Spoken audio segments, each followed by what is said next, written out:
পিলের বিজ্ঞাপন প্রপারলি নিতে পারি তাহলে কন্ডোমের বিজ্ঞাপন কেন নিতে পারবো না? কন্ডোমের প্রয়োজনীয়তাও আছে আমার মনে হয়। আসলে সমালোচনা কেন করে এটা নিয়ে আমি জানি না, কারণ আমরা যদি একটা পিলের বিজ্ঞাপন প্রপারলি নিতে পারি তাহলে কন্ডোমের বিজ্ঞাপন কেন নিতে পারবো না?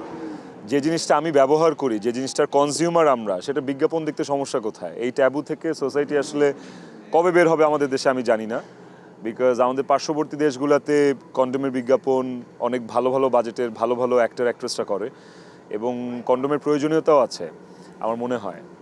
সেফটি বা এসটিডি থেকে নিজেকে দূরে রাখার জন্য condom plays a very vital role এবং মেডিকেলেই এটা রেফার করে সবাইকে। তো আমার মনে হয় যে এগুলো নিয়ে এইসব ট্যাবু থেকে বের হওয়া উচিত। বিজ্ঞাপনের কথায় আসি, বিজ্ঞাপনটা খুব ভালো, সুন্দর হয়েছে। ইট ওয়াজ আ ভেরি বিগ বাজেট বিজ্ঞাপন, আমার আর সৌমির। অ্যান্ড আমরা আই হোপ ভালো করেছি, আমাদের কেমিস্ট্রি খুব ভালো। দর্শক আর কিছু না হোক, সমালোচনা করুক, আলোচনা করুক, যাই করুক, সুন্দর একটা কন্টেন্ট পেয়েছে আই গেস।